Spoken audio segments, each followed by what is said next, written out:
오늘도 주님의 은혜를 사모해 나오신 우리 성도님들을 예수님 안에서 사랑하고 축복합니다. 오늘 본문의 말씀은 믿는 자에게 필요한 부활에 대해서 우리가 함께 은혜의 말씀을 나누고자 합니다. 부활절이 지난 지 벌써 일주일이 지났습니다. 금방 한 주가 지나가는 것 같습니다. 그런데 부활의 기쁨과 감격은 금세 잃어버리고 생활했던 것 같습니다. 오늘 본문에 말씀하고 있는 이 두 제자도 우리와 모습이 우리와 똑같은 그런 비슷한 사람들이었습니다. 예수님의 빈 무덤에 대한 소식을 여인들에게 전해 들었습니다. 그리고 또 몇몇 제자들에게 확인까지도 했습니다. 그런 이야기를 듣고도 힘없이 예루살렘을 떠나 엠마오를 향해 가고 있었습니다. 성경에 그중 한 사람의 이름을 글로바라고 이렇게 소개를 했습니다. 그런데 이 두 사람의 얼굴빛이 밝지 않았습니다. 누가복음 24장 17절 말씀에 두 사람이 슬픈 빛을 띠고 머물러 서더라. 이들의 얼굴빛이 슬픈 빛으로 띄었다라고 말씀하고 있습니다. 왜 그럴까요? 예수님이 그들 곁에 없었기 때문입니다. 3년 반 동안 예수님과 함께 동행했던 그 제자들, 그런데 예수님이 함께 없으니까 그들의 얼굴은 낯이 어두울 수밖에 없었습니다. 슬프게 걷던 이 두 제자 곁에 예수님이 동행하고 계십니다. 주님이 찾아오셨습니다.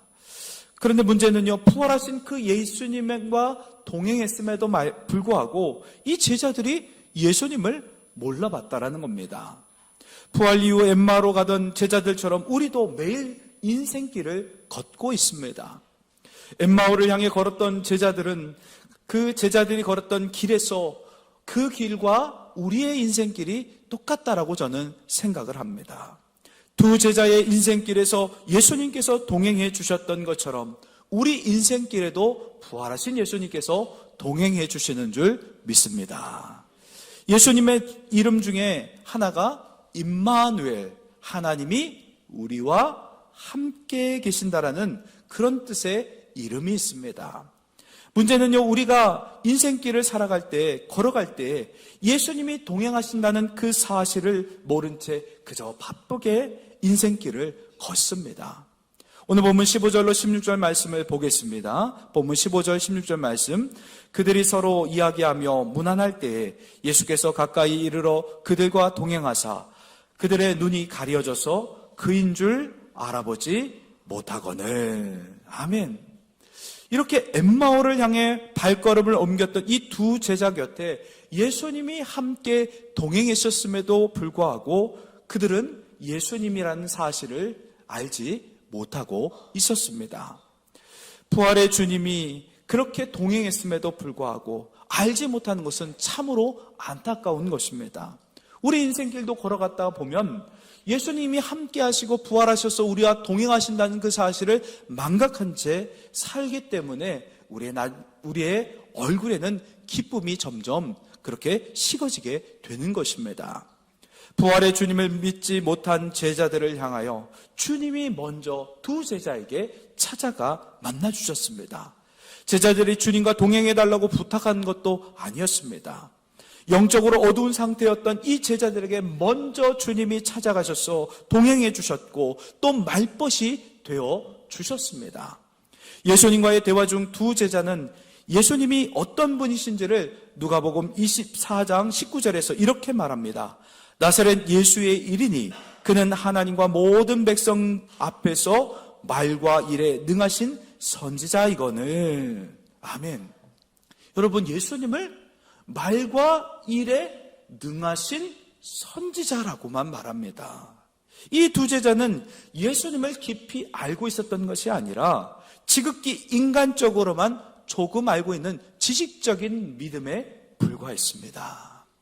그렇기 때문에 그들의 얼굴은 그 수심이 가득할 수밖에 없었던 겁니다. 인생길에서 우리가 부활하신 그 예수님을 알아보지 못한 이유는 엠마오로 가던 그 두 제자처럼 예수님에 대해서 깊이 알지 못하고 보이는 것만 보는 피상적인 그런 믿음을 가졌기 때문입니다. 그래서 예수님은 그들의 닫혀있는 영적인 눈을 다시금 열어주시고 성경에 대해서 말씀하시기 시작했습니다. 누가복음 24장 25절로 26절 말씀에 보면 이르시되 미련하고 선지자들이 말한 모든 것을 마음에 더디 믿는 자들이여 그리스도가 이런 고난을 받고 자기의 영광에 들어가야 할 것이 아니냐 하시고. 아멘. 예수님께서 말씀하신 이 강조점은 그리스도에 있습니다. 그리스도는 기름 부음 받은 자로서 왕, 제사장, 선지자의 사명을 감당하는 일을 하십니다. 예수님은요, 그리스도로서 왕, 제사장, 선지자의 일을 감당하시기 위해서 예수님 스스로가 이 땅 가운데 오신 분이십니다. 예수님은 억지로 죽은 것이 아니라 스스로 죽으셨습니다. 잡혀서 죽은 것이 아니라 하나님의 뜻 가운데 죽으셨습니다. 우리를 위해 죽으셨던 겁니다. 이사야서 53장 12절 말씀에 보면 그가 자기 영혼을 버려 사망에 이르게 하며 자기를 버렸다라고 성경은 말씀하고 있습니다. 이렇게 예수님은 자기 영혼을 스스로 버리셨습니다. 또 로마서 8장 32절 말씀에서도 자기 아들을 아끼지 아니하시고 우리 모든 사람을 위하여 내어주시니가. 아멘. 하나님께서도 외아들이신 예수님을 우리를 위해 내어주셨다라는 겁니다. 예수님은 스스로 죄인들을 위해 목숨을 버리셨고 우리 하나님 아버지께서도 그 아들을 우리에게 내어주셔서 우리를 살리기 위해 그렇게 구원 사역을 이루어 나가셨다라는 겁니다. 갈라디아서 2장 20절 말씀에 보면 나를 사랑하사 나를 위하여 자기 자신을 버리신 하나님의 아들을 믿는 믿음 안에서 사는 것이라. 이렇게 예수님은 자기 자신을 버리셨다라고 말씀하고 있습니다. 누구 때문에 버리셨나요? 하나밖에 없는 생명. 예수님도 목숨이 2개가 아닙니다. 하나밖에 없는 생명입니다. 가장 값진 생명, 가장 고귀한 생명을 우리를 위해 내어주셨다라는 겁니다. 우리를 위해서 그 생명을 버리셨다라고 성경은 말씀하고 있습니다. 예수님은 자기 몸을 우리를 위해 버리셨던 겁니다. 그런데 이 두 제자는 예수님에 대해서 정치적인 메시아로만 그렇게 기대했습니다. 누가복음 24장 21절 말씀에 보면 우리는 이 사람이 이스라엘을 속량한 자라고 바랐노라. 여러분, 이스라엘을 속량자, 그건 세상의 속량자가 아니라 이스라엘만을 위한 속량자가 되기를 바랬다라고 고백하고 있습니다. 두 제자는 예수님을 이스라엘의 구원자로만 믿었던 겁니다. 그러니까 이 이스라엘의 메시아 그리스도로서 이스라엘만을 위한 메시아고 구원자가 되길 원했던 겁니다. 이스라엘은 당시 로마의 속국에 있었습니다. 그래서 그들은 예수님이 다윗처럼 강력한 군사력을 갖다가 모으고 그래서 강력한 군사력으로 로마를 무너뜨리고 이스라엘이 독립할 수 있도록 강력한 힘을 가진 그런 정치적인 구원자가 있으면 하는 그런 바람이 있었던 겁니다. 그러나 하나님은요, 이스라엘만 구원하시려고 예수님을 우리에게 보내주신 것이 아닙니다. 전 인류를 구원하는 것이 바로 하나님의 원대한 뜻이 있었습니다. 두 제자가 자기 민족 이스라엘만 구원했으면 하는 그런 이기적인 생각으로 가득했다고 한다면 그런 이기적인 생각으로는 예수님을 믿는 성경과 점점 멀어질 수밖에 없는 겁니다. 여러분, 성경은 주신 목적은 바로 우리로 하여금 구원에 이르게 하는 지혜가 담긴 것이 바로 성경입니다. 이 성경을 통하여 모든 세상 사람들이 구원을 받는 것이 바로 하나님의 뜻입니다. 그래서 인생길을 갈 때 그냥 나만의 예수님, 나만의 그 이스라엘의 메시아, 그리스도 그렇게 여기고 생각하면 그것은 좋지 못한 생각입니다. 우리 삼례교회에만 우리 하나님이 되셔야 되고 우리의 메시아가 되고 그런 생각을 버리셔야 됩니다. 온 세상 우리 삼례지역과 이 나라와 이 민족과 열방이 예수를 통해 다 구원받기를 원하시는 것이 바로 하나님의 뜻입니다. 그래서 우리 인생길을 갈 때 나만 신앙하고 나만 믿고 하는 것은 우리 인생길에서 슬픈 얼굴을 띠는 그런 신앙과 같은 모습이라고 볼 수 있는 것입니다. 이기적인 믿음을 가졌던 이 제자들처럼 부활을 이기적으로만 믿으면 우리 삶 속에서 성경이 잘 이해가 되지 않고 풀리지 않습니다. 엠마오로 향했던 제자들처럼 예수님도 잘 알고, 그리고 부활하신 것도 그 엠마오의 제자들이 잘 들었지만 부활의 주님을 인식하지는 못했습니다. 왜요? 부활의 주님이 나만의 예수님으로만, 부활의 예수님으로만, 나만의 구원자로만 여겼기 때문입니다. 두 제자가 예수님과 대화를 하면서 마음이 뜨거워지기 시작합니다. 그 잠자던 영혼을 일깨우는 살아 움직이는 말씀을 전해주시니까 이 제자들의 마음이 뜨거워지게 됩니다. 누가복음 24장 32절 말씀에 그들이 서로 말하되 길에서 우리에게 말씀하시고 우리에게 성경을 풀어주실 때 우리 속에서 마음이 뜨겁지 아니하더냐. 아멘. 이렇게 성경이 풀어지기 위해서는요, 부활을 통하여 풀어져야 합니다. 부활하신 그 주님이 말씀하시고 그 부활하신 예수님과 함께 동행해야 이 부활을 통하여 성경이 풀어지고 해석되어져야만 하는 것입니다. 부활하신 예수님께서 성경을 풀어주셨을 때 지금까지 말씀해 주셨던 예수님의 모든 가르침이 바로 그리스도의 부활에 초점을 두고 있다는 사실을 깨닫게 된 것입니다. 예수님은 부활하셨고 부활하신 예수님께서 지금 우리 인생길에서 동행해 주신다면 풀지 못할 문제가 없습니다. 몸이 아플 때 부활하신 예수님께 우리의 몸을 고쳐달라고 그렇게 기도하면 우리 주님이, 부활하신 주님, 살아계신 예수님께서 우리의 기도에 응답하시고 역사해 주시는 줄 믿습니다. 죽음을 이기시고 부활하신 분이 질병 하나 못 고치겠습니까? 고치십니다. 그분에게는 어떤 제한이나 그런 한계가 없는 무한하신 능력과 힘으로 부활하신 주님이십니다. 죽음도 이기시고 승리하신 분이 질병도 승리할 수 있다라는 것입니다. 죽음을 이기시고 부활하신 분이 사업이 어려워 죽을 지경이라고 그렇게 불평불만할 것이 아니라 죽었다 부활하신 그분이 사업 하나 못 일으키시겠습니까?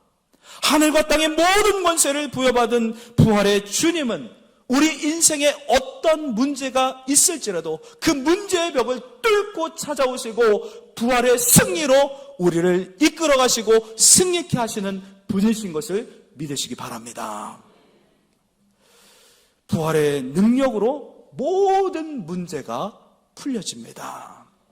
엠마오로 가는 두 제자처럼 우리도 부활의 주님과 동행하면서 여전히 주님을 알아보지 못할 때가 많습니다. 인생길을 홀로 가고 있는 것처럼 그렇게 힘겹게 하루하루를 지냅니다. 힘든 인생길을 가다 보니 얼굴은 여전히 슬프고 어깨가 무겁기만 합니다. 마치 제자들이 지치고 힘든 모습이 바로 우리의 모습과 동일한 것 같습니다. 부활의 그 만능 열쇠를 가지고 그것을 소유하고 있으면 우리 인생길의 모든 문제들이 풀어지고 해석되어지고 열려지게 되는데 부활의 만능 키를 가지고도 그것을 갖고 사용하지 못한다고 한다면 그것만큼 어리석은 일이 없습니다. 여러분, 예수님 살아계십니다. 우리의 신음한 소리를 들으십니다. 살아계시니까요. 그 예수님의 그 살아계신 능력의 손을 붙잡고 나가는 신앙이, 부활의 신앙이, 그 신앙이 바로 믿는 자에게 필요한 부활인 것입니다. 예수님께서 제자들의 눈을 열어주시기 위해 한 가지 더 보여주셨습니다. 날이 저물자 음식 잡수시기 위해 제자들에게 떡을 떼어주셨습니다. 그때 놀라운 일이 일어납니다. 날이 저물자 그렇게 떡을 뗐을 때 누가복음 24장 30절로 31절 말씀에 보니까 그들과 함께 음식 잡수실 때 떡을 가지사 축사하시고 떼어 그들에게 주시니 그들의 눈이 밝아져 그인 줄 알아보더니 예수는 그들에게 보이지 아니하시는지라. 아멘.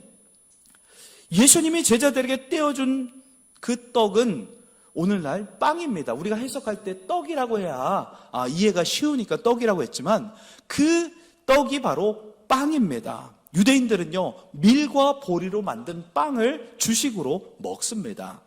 그 빵을 제자들에게 떼어줄 때 갑자기 제자들의 눈이 열려지면서 부활의 주님을 밝히 볼 수가 있었습니다.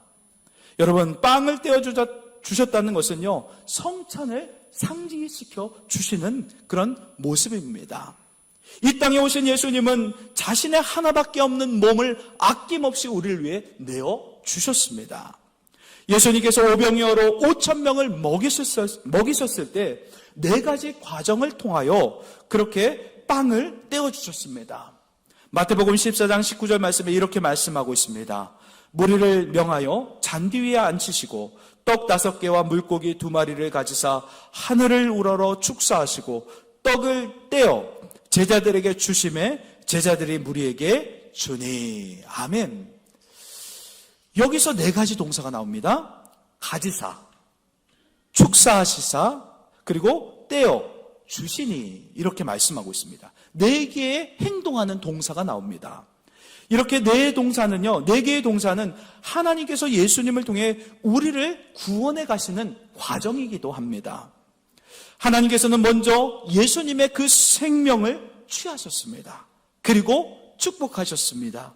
그리고 십자가에서 찢기시고 으깨셔서, 우리가 빵을 만들 때 밀가루를 갖다 으깨고 그렇게 으깨서 고운 가루로 반죽해야 빵을 먹을 수 있듯이 예수님께서는 우리를 위해서 자신의 몸을 으깨셨습니다.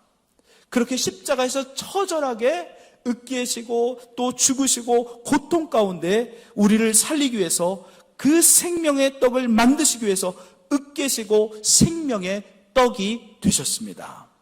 그리고 취하고 축사하시고 떼어 주셨습니다. 이것이 바로 오늘 우리가 행하는 성찬 예식입니다.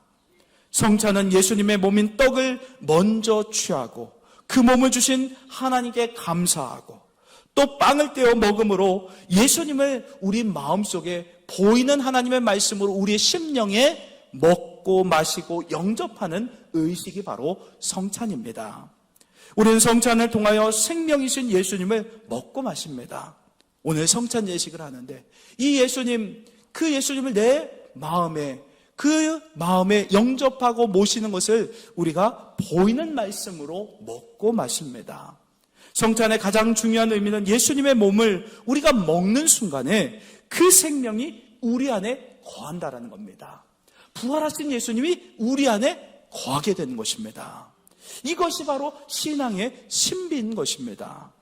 신앙의 최고 신비는 십자가에 죽으셨던 그 예수님이 우리가 믿고 그 예수님을 우리의 마음의 구주로 영접하기만 하면 그 예수님이 우리와 함께 거하신다는 사실입니다. 갈라디아서 2장 20절 말씀에 보면 내가 그리스도와 함께 십자가에 못 박혔나니 그런즉 이제는 내가 산 것이 아니요 내 안에 그리스도께서 사신 것이라. 이렇게 신앙은 예수님과 함께 십자가에 못 박혀 죽어야 하고 또 예수님과 함께 죽어질 때 다시 살아나는 부활의 영광에 참여할 수 있게 되는 것입니다. 한 걸음 더 나아가 내 속에 예수님을 나의 구주로 왕으로 모시고 사는 것이 진정한 신앙입니다. 여러분, 예수님이 내 삶의 주인이신가요? 주인이신가요? 내 안에 계신가요? 부활하신 예수님은 우리 안에 계십니다. 우리가 기도하기만 하면 기도에 맞는 키, 부활의 키로 모든 것을 다 묻고 푸는 권세를 주셨습니다. 하늘과 땅의 모든 권세를 예수님께 주셨듯이 부활의 예수님 영접한 사람은 그 하늘과 땅의 모든 권세를 우리에게 부여해 주셨다는 겁니다. 세상의 모든 것이 다 주님으로부터 나왔고 그 모든 것의 주인이 우리 주님이십니다. 그분께 모든 것을 믿고 맡기면 주님은 놀라운 역사를 일으켜 주실 줄 믿습니다.